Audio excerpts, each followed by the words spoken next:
Welcome to Penugonda Times News కు స్వాగతం సుస్వాగతం. కాశ్మీర్లోని పహల్గామ్లో జరిగిన ఉగ్రవాదుల దాడులను నిరసిస్తూ రొద్దం మండల కేంద్రంలో హిందూ సంఘాలు, ప్రజా సంఘాలు కొవ్వొత్తులతో ర్యాలీ నిర్వహించారు. రొద్దం ప్రధాన రహదారి పెద్ద ఆంజనేయ స్వామి గుడి దగ్గర నుండి వైఎస్ఆర్ కూడలి వరకు నినాదాలు చేసుకుంటూ ర్యాలీ నిర్వహించారు. ఉగ్రవాదుల దాడుల్లో మరణించిన 27 మంది మృతులకు ఘనంగా శ్రద్ధాంజలి ఘటించారు. గాయాలతో బాధపడుతున్న వారు త్వరగా కోలుకోవాలని భగవంతుణ్ణి ప్రార్థించారు. ఉగ్రవాదుల పర్యాటక ప్రయాణికులపై నిర్దాక్షిణ్యంగా దాడులు చేసి తుపాకులతో కాల్చి చంపడం సిగ్గుచేటుగా ఉందన్నారు. ఇలాంటి కిరాతక ఉగ్రవాదులకు తగిన గుణపాఠం చెప్పాల్సిన అవసరం ఉందన్నారు.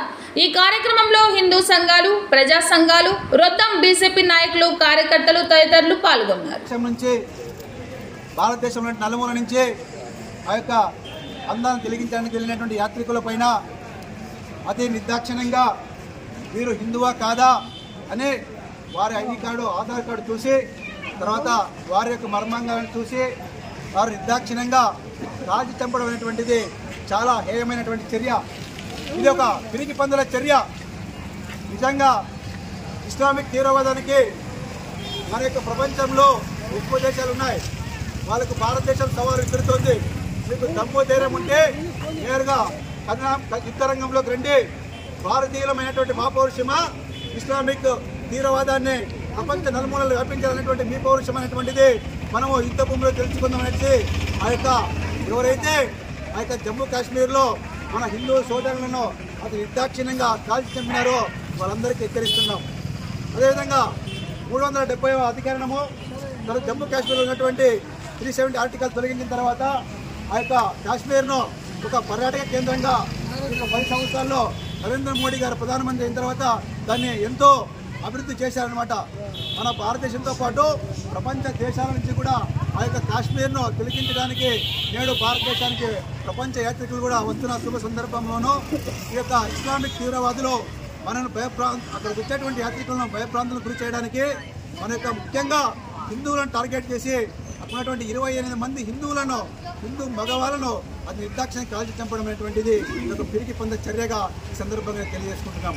అదేవిధంగా అక్కడ ఉన్నటువంటి ఒక మన యొక్క చీఫ్ నావీలో పనిచేసిన చీఫ్ను మరీ హైదరాబాద్ కేంద్రంగా కేంద్ర ప్రభుత్వం ఉన్నటువంటి నావికా దళంలో పనిచేసేటువంటి ఒక ఆర్మీ చీఫ్ను కూడా వాళ్ళు ఐడి కార్డు చూసి మరీ పదేపదంగా తన యొక్క గుండెల్లోన తన యొక్క తలపైన అనేకమైనటువంటి తుపాకీ గుళ్లతో కాల్చి చంపడం అనేటువంటిది చాలా బాధాకరమైనటువంటి విషయం. ఇదే సందర్భంలోన మన ఆంధ్రప్రదేశ్ చెందినటువంటి 2 యాత్రికులు కూడా అక్కడ ప్రాణాలు కోల్పోయినారు.